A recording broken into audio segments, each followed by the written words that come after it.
हे what's up guys, welcome back once again. दोस्तों, आज की कहानी जो एक्सप्लेन करने जा रहे हैं वो एक सच्ची घटना पर आधारित है जिसका नाम है इंडियानापोलिस। कहानी शुरू होती है ओकिनावा 31 मार्च 1945 से। समुद्र को चीरता हुआ एक नेवी शिप आगे बढ़ रहा है, लेकिन तभी उसके ऊपर कुछ फाइटर प्लेन हमला कर देते हैं। बदले में वो भी उनका जमकर सामना करता है और इसी चक्कर में एक प्लेन आकर उस शिप से टकरा जाता है, जिसकी वजह से आगे का हिस्सा काफी नुकसान होता है और इसमें कई सारे सोल्जर भी मारे जाते हैं। वहीं दूसरी ओर हम कुछ अमेरिकन ऑफिशियल को देखते हैं जो जापान में हुए युद्ध की कुछ फुटेज देख रहे थे और एक ऑफिशियल सभी को बताते हैं कि प्रेसिडेंट का आदेश है कि हम पर्ल हार्बर यानी कि जापानीज आर्मी कैंप पर एक परमाणु बम गिराएं, लेकिन उसे वहां तक ले जाने के लिए हम एयरफोर्स का इस्तेमाल नहीं करेंगे बल्कि उसे नेवी से ले जाएंगे, क्योंकि सामने वाले की नेवी की ताकत कमजोर है। पर एक शख्स कहता है कि ये तो एक खुदकुशी करना जैसा होगा, क्योंकि ऐसे में हमें कोई ऐसा शिप चाहिए जो काफी तेज हो और इसके साथ कोई भी एस्कॉर्ट यानी कि कोई भी फोर्स ना हो। ऐसा कौन करेगा? कहता है कि हम किसी को जरूर ढूंढ लेंगे। कहानी आगे बढ़ती है और हम ब्रायन और माइक को देखते हैं जो एक नेवी सैनिक है, लेकिन उसके साथ साथ वो अच्छे दोस्त भी हैं। आज ब्रायन अपनी बचपन की दोस्त क्लारा के घर जाता है उससे मिलने के लिए, पर वो नीचे ही रुक जाता है और तब तक माइक ऊपर चला जाता है और वहाँ जाकर क्लारा के साथ डांस करने लगता है। और तभी वहाँ ब्रायन भी आ जाता है और उन दोनों को देखकर समझ जाता है कि ये दोनों एक दूसरे को पसंद करते हैं, पर वो कुछ बोलता नहीं क्योंकि वो भी क्लारा को पसंद करता था। अब सीन शिफ्ट होकर पहुंचता है सैन फ्रांसिस्को पोर्ट, जहाँ पर हम एक विशाल जहाज को देखते हैं जिसके आगे के हिस्से की मरम्मत हो चुकी है। दरअसल ये वही शिप है जिसको हमने कहानी की शुरुआत में देखा था। इसके कैप्टन है फिलिप, जो बहुत ही कामयाब और बहादुर कैप्टन है। उन्होंने कई सारे मिशन को बहुत ही आसानी से पूरा कर लिया है। उसी दौरान वहाँ पे अमेरिकन ऑफिसर आते हैं जो कैप्टन फिलिप के साथ अकेले में बात करते हैं और उन्हें बताते हैं कि प्रेसिडेंट ने आपको इस मिशन के लिए चुना है। आपके शिप पर जो बॉक्स जिन्हें आपको सेफली कीनी और फिलिप्पी नाम की जगहों पर डिलीवर करना है। तो कहता है ये ठीक है, पर हमें एस्कॉर्ट कहाँ से मिलेगा? वो ऑफिसर कहते हैं कि ये मिशन टॉप सीक्रेट है और इसे सिर्फ प्रेसिडेंट कंट्रोल कर रहे हैं। अगर हमने एस्कॉर्ट किया तो जापानीज को पता चल जाएगा कि हम उनके एरिया की तरफ आ रहे हैं, इसलिए तुम्हें अपने क्रू के साथ ये काम अकेले ही करना होगा।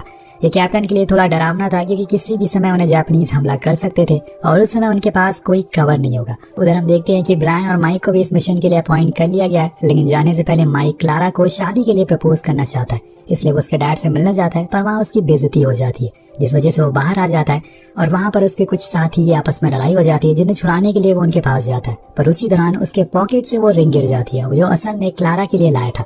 वेल, अब लड़ाई तो खत्म हो जाती है और वो क्लारा को प्रपोज भी कर देता है, लेकिन जब रिंग निकालने की बारी आती है तो वो उसे मिलती नहीं और तभी वहाँ कुछ पुलिस वाले आते हैं जो उसे उठा कर ले जाते हैं। वेल, अगले दिन इंडियानापोलिस नाम का शिप अपने सफर के लिए निकल जाता है जिसके कैप्टन थे फिलिप्स और उनके साथ थे टोटल 1200 के स्टाफ मेंबर, जिसमें ब्रायन और माइक भी मौजूद थे। और इन लोगों के लिए मिशन एक खुदकुशी करने जैसा था, क्योंकि अगर कहीं भी ये जापानीज की नजर में आ गए तो वो इन पर हमला शुरू कर देंगे। ये शिप बहुत ही पुराना है, सिवाय इसकी स्पीड के इसमें और कुछ खास नहीं है। यही बात कैप्टन को सता रही है। आपसे कहते हैं कि हमें दो चीजों का ध्यान रखना होगा, एक हमारी स्पीड और दूसरी जापानीज सबमरीन। इसलिए हम सबसे पहले तो जिग-जैग होकर चलेंगे ताकि वो हमारे ऊपर एम ना लगा सके, और दूसरा ये कि हमें हर वक्त चौकन्ना रहना होगा और रेडियो पर अलर्ट भी। वहीं दूसरी ओर 19 जुलाई 1945 की रात हम एक जापानीज सबमरीन को देखते हैं जो हथियारों से पूरी तरह से लैस थी, जिसके कैप्टन थे हाशम मिको, जो बहुत ही चालाक हैं और इस समय वो ध्यान लगा रहे हैं जो कि वो बरसों से करते हुए आ रहे हैं। वही दूसरी ओर इंडियानापोलिस शिप पर सब कुछ नॉर्मल चल रहा है। कुछ ही देर बाद वो लोग अपनी लोकेशन पर पहुंच जाते हैं जहाँ पर वो कैप्टन दोनों पार्सल डिलीवर कर देते हैं। वो उनसे पूछते हैं कि हमें अब वापस जाने के लिए एस्कॉर्ट की जरूरत पड़ेगी। तो ऑफिसर कहता है कि तुम अपने दिमाग में एक बात डाल लो कि तुम यहाँ कभी आए नहीं थे, तुम्हारे सीनियर ने तुम्हें बताया नहीं कि ये मिशन एक टॉप सीक्रेट है और अगर तुमने कुछ कवर दिया तो सभी को पता चल जाएगा। कैप्टन के पास कोई ऑप्शन नहीं होता तो वो ऐसे ही वापस के लिए लौट जाते हैं, लेकिन 2 दिन बाद इनका सामना होता है घने कोहरे से और अब इन्हें आगे या कुछ दिखाई नहीं दे रहा है। इसलिए कैप्टन डिसाइड करते हैं कि वो जिग-जैग ना चल के सीधा चलेंगे ताकि वो अपनी मंजिल पर पहुंच सके। वैसे भी उन्होंने अपने सामान को तो पहुंचा ही दिया, लेकिन यही वो एक गलती कर देते हैं और उन्हें असल में जापानीज नेवी देख लेती है और समझ जाती है कि ये एक अमेरिकन शिप है। इसलिए कैप्टन हाशामी को फौरन नीचे जाते हैं और अपने लोगों को ऑर्डर देते हैं कि टॉर्पीडो को लोड कर दो और हमें उन पर हमला करना। लेकिन वहीं दूसरी ओर माहौल बिल्कुल शांत था, क्योंकि इतने कोहरे में उन्हें कुछ दिखाई नहीं दे रहा था। उन्हें कोई आशंका नहीं थी कि एक सबमरीन उनके नीचे घूम रही है और इसी का फायदा जापानीज उठा लेते हैं और सटीक एम के साथ लगातार 2 मिसाइल फायर करते हैं जो जाकर सीधा लगती है इंडियानापोलिस शिप पर, जिससे कि पूरा शिप तबाह हो जाता है। एक हिस्से में तो आग भी लग जाती है। सभी लोग इधर उधर भागना शुरू कर देते हैं। कैप्टन को पता चल जाता है कि दुश्मन ने ऊपर हमला कर दिया, लेकिन अब उनके पास कोई ऑप्शन नहीं है। अब इसके आगे वो कुछ और सोच पाते हैं कि तभी एक और टॉर्पीडो आकर लगती है, जिससे कि शिप बीच वाले हिस्से में दरार आ जाती है। अब वो टूटने की कगार पर आ चुका था। अंदर जितने भी लोग थे उनमें आधे से ज्यादा जख्मी या फिर मारे जा चुके थे। और इसी दौरान हम 2 कैदियों को भी देखते हैं जो शिप में थे, जो बाहर निकलने की कोशिश कर रहे थे लेकिन निकल नहीं पाते। तभी एक आदमी आकर उन्हें चाबी देता है और उन्हें खोलता है, पर जब दूसरे की बारी आती है तो वो चाबी नीचे गिर जाती है और इतने में शिप हिलना शुरू हो जाता है। ऊपर डेक पर सारे रेडियो ऑपरेटर किसी से मदद मांगने की कोशिश करते हैं और बड़ी ही देर बाद उनका रेडियो फिलीपीन बेस से कनेक्ट होता है, लेकिन उन्हें लगता है कि ये जरूर किसी दुश्मन की चाल है और इसीलिए वो मदद के लिए मना कर देते हैं। अब कैप्टन फिलिप्स के पास एक ही चारा बचता है, वो था इस शिप को छोड़ देना। तो वो ऑर्डर देते हैं कि सभी लोग लाइफ बोट को नीचे फेंकना शुरू कर दो। शिप का पूरा ऑयल पानी में फैलना शुरू हो जाता है। उधर लोग पानी में कूद रहे थे अपनी जान बचाने के लिए, लेकिन तभी एक धमाका होता है जिससे कैप्टन फिलिप झटके से पानी में गिर जाते हैं और अपने साथियों से दूर हो जाते हैं। कुछ ही समय के बाद हम देखते हैं कि शिप बीच से अलग हो जाता है और आहिस्ता आहिस्ता पानी की गहराइयों में समा जाता है। पानी में हर जगह आग लगी हुई है, लोग चिल्ला रहे हैं लेकिन उनकी मदद के लिए यहाँ पर कोई नहीं है। बड़ी ही देर बाद सूरज निकलता है और हम साफ साफ उस मंजर को देख पाते हैं। चारों तरफ लोग जख्मी हालत में पड़े थे, जिसको जो मिला वो उसी के सहारे जिंदा बचा हुआ था। 1200 में से तकरीबन 900 लोग ही जिंदा बच पाए थे और अभी तो इनका सफर बहुत ही लंबा है। अब ये समुद्र के बीच में है, यानी कि शार्क के घर में। क्या पता कब ये 900 की गिनती आधी हो जाए। यहाँ पर जितने भी लोग थे वो आपस में 2 टीम में बना लेते हैं। एक टीम को कर्नल संभाल रहे थे, दूसरी टीम को कमांडर, जिसमें ब्रायन और माइक भी थे।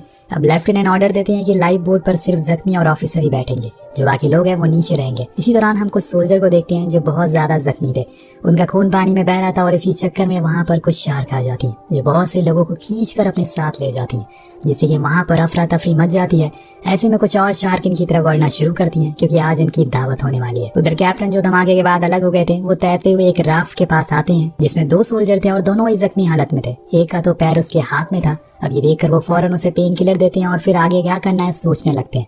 लेकिन तभी हम कुछ और शार्क को देखते हैं जो बिल्कुल उनके नीचे घूम रही थी। कैप्टन यहाँ से निकल जाते हैं क्योंकि उन्हें और सोल्जर की मदद करनी थी। तभी यहाँ सारे सोल्जर को एक उम्मीद दिखती है। हम एक एयरफोर्स का जहाज देखते हैं जो ऊपर से होकर गुजरता है। ये उसे देख भी लेते हैं और तेज तेज चिल्लाने लगते हैं। यहाँ तक कि कैप्टन तो फ्लेयर भी छोड़ देते हैं, लेकिन कुछ फायदा नहीं होता। जब तक फ्लेयर ऊपर जाती है तब तक वो जहाज दूर जा चुका था। उधर हम कैप्टन हाशा मीको को देखते हैं जो कि अपने बेस पर मैसेज दे रहे थे कि उन्होंने दुश्मन की शिप को गिरा दिया है और अब उनके लिए आगे का रास्ता साफ है। पर उन्हें ये पता नहीं है कि कुछ ही समय बाद उनके देश में कुछ ऐसा होने वाला है जिसमें वो कई सालों तक भूल नहीं पाएंगे। इधर एक सैनिक जो कि घायल हो चुका है और उसे अब उल्टियां होना शुरू हो जाती हैं, तो उसका साथी कहता है कि क्यों ना तुम जाकर कर्नल के साथ बैठ जाओ, लेकिन वो मना कर देता है और मजाक में कहता है कि उनके साथ अगर मैं बैठा तो और जल्दी मर जाऊंगा, जिससे सभी लोग हंसने लगते हैं। पर तभी एक शार्क आकर उसे पानी के अंदर ले जाती है और एक ही झटके में सब कुछ बदल जाता है। इसके बाद कई शार्क आकर सैनिकों को मार देती है। तब सभी राफ्ट की ओर बढ़ना शुरू करते हैं। वो जितनी भी देर पानी में रहेंगे उतना ज्यादा खतरा है। वहीं कैप्टन अपने लोगों को ढूंढ रहे थे, उन्हें एक साथ लाते हैं और उन्हें कुछ खाने को देते हैं। तभी हम देखते हैं कि जिस सैनिक का पैर कट चुका है उसकी मौत हो गई है, जिसे कैप्टन पानी में डुबा देते हैं। लेकिन ये उनके लिए एक बहुत ही दर्दनाक समय चल रहा है। ये सारे लोग की जिम्मेदारी उनके सर पर है, उनके कंधों पर है। कहीं ना कहीं उन्हें गिल्ट फील होने लगता है, क्योंकि आज वो अपने हाथों से उनकी लाश को पानी में बहा रहे हैं। उधर जापानीज कैप्टन को मैसेज आता है कि अब वो अपने बेस पर लौट आए, क्योंकि वहाँ रहने का अब कोई फायदा नहीं है, इसलिए वापस लौट जाते हैं। कुछ इस तरह से इन लोगों के लिए थोड़ी चैन की सांस मिलती है। सूरज निकल आया था, लेकिन अभी तक सब कुछ वैसा ही था। कोई भी इनकी मदद के लिए नहीं आया था। इनके पास जो कुछ भी खाने का था वो अब खत्म हो चुका है। अब टोटल 500 लोग बचे हुए हैं। उधर ग्रुप बी के हेड कमांडर कुछ सैनिकों को लेकर आगे बढ़ते हैं। उनका दावा था कि उन्होंने कुछ ही दूरी पर एक टापू देखा है जहाँ से वो मदद के लिए किसी को बुला सकते हैं, तो वो निकल पड़ते हैं। अब रात होने पर ब्रैन को हेलुसिनेशन होना शुरू हो जाता है। उसे लगता है कि सामने से क्लारा उन्हें बचाने के लिए आ रही है, लेकिन ऐसा कुछ नहीं था। माइक बहुत ही मुश्किल से उसे संभालता है। देन वो कहता है कि मैं क्लारा को बहुत पसंद करता हूँ और बचपन से ही उसे चाहता हूँ। ये सुनकर माइक को बहुत बुरा लगता है, लेकिन वो कुछ कहता नहीं। तभी अचानक से एक शार्क आती है और माइक को अंदर पकड़ कर ले जाती। लेकिन अहम मौके पर ब्रायन उसे पकड़ लेता है और ऊपर खींच लेता है, लेकिन इसमें उसका पैर जख्मी हो चुका था और अब वो उसे बचा नहीं पाता। फिर जाते हुए वो उसे वादा लेता है कि वो क्लारा को हमेशा खुश रखेगा। अब ब्रायन ने ऐसा कभी सोचा नहीं था कि उसका दोस्त ऐसे छोड़कर उसे चला जाएगा, इसलिए वो वहीं रोने लगता है। लेकिन जो जा चुका है वो कभी लौट कर वापस नहीं आता। अब सुबह हो जाती है। जो लोग आइलैंड को ढूंढने के लिए गए थे वो लौट आए, लेकिन उसमें से आधे से ज्यादा लोग मर चुके हैं, जिसमें से कमांडर भी थे। और जो बचे हुए हैं उनमें भी इतनी ताकत नहीं बची कि वो खुद को संभाल सके। और तभी एक शार्क उनके राफ्ट को पलट देती है और जितने भी लोग बचे थे उन्हें भी मार देती है। अब यहाँ दोस्तों केवल 300 लोग बचे हैं और सभी को शार्क अपना शिकार बना रही है।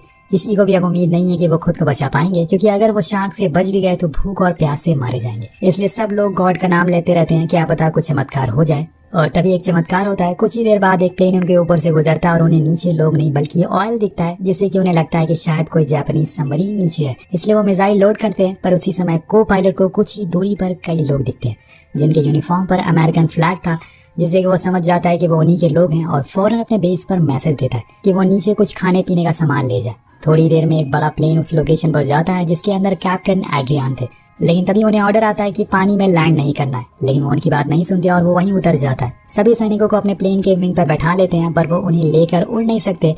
ये लोग इंडियानापोलिस शिप के हैं और उनका प्लेन दुश्मनों का शिकार हो गया। यहाँ पर तकरीबन 300 लोग हैं, इसलिए हमें एक बड़े से जहाज की जरूरत है। पर उन्हें अभी भी यकीन नहीं होता ये लोग उसी शिप के हैं, लेकिन कैप्टन उन्हें यकीन दिला देते हैं, जिसके कुछ समय बाद वहाँ पर कुछ शिप आते हैं जो उन सभी को बैठा लेते हैं और कुछ इस तरह से वो पूरे 26 दिनों के बाद बचा लिए जाते हैं। अब यहाँ दोस्तों 1200 में से सिर्फ 300 लोग जिंदा बच पाए थे। कुछ दिनों के बाद हिरोशिमा नागासाकी पर बॉम्ब गिरा दिया जाता है और सब कुछ तबाह हो जाता है, जिसके बाद जापान सरेंडर कर देता है। लेकिन अभी भी अमेरिकन इंडियानापोलिस शिप को डूबने का सीक्रेट रखते हैं। उधर सभी घायल सैनिकों को हॉस्पिटल में भर्ती कराया जाता है, जहां पर कैप्टन फिलिप्स आते हैं और अपने बचे हुए साथी को देखते हैं। कुछ महीनों के बाद न्यूज आती है कि जंग खत्म हो चुकी है, सभी सोल्जर को उनके घर भेज दिया जाता है। लेकिन यहाँ पे अभी भी कैप्टन फिलिप्स को बुरे सपने आ रहे हैं। उन्हें लगता है कि वो अभी भी पानी में डूब रहे हैं और कोई उन्हें मारने की कोशिश कर रहा है। उधर दूसरी ओर हम क्लारा के पास ब्रायन को देखते हैं। वो उसे शादी के लिए प्रपोज करता है, पर वो कहती है कि वो माँ बनने वाली है। लेकिन ब्रायन फिर भी उसे शादी करने को राजी हो जाता है, जैसे उसने अपने दोस्त से वादा किया था। दूसरी ओर कैप्टन के घर एडमिरल आते हैं, जो उसे बताते हैं कि नेवी ने फैसला किया है कि तुम्हारा कोर्ट मार्शल करा जाए। अब ये सुन के वो हैरान था कि ऐसा क्यों है। लेकिन अगले दिन उन्हें कोर्ट बुलाया जाता है, जहाँ पर सभी के सामने उसके गुनाह बताए जाते हैं, जिसमें उन्होंने शिप को जिग-जैग ना चला के बल्कि सीधे चलाया, जिस वजह से यह हादसा हुआ। तो वो कहता है कि मैंने जो भी कुछ किया वो अपने लोगों की रक्षा के लिए किया। मुझे आपसे ज्यादा दुख है क्योंकि मैंने अपने शिप और अपने लोगों को अपनी आंखों के सामने डूबते हुए देखा है। ये सुनकर सभी लोग की आंखों में आंसू आ जाते हैं।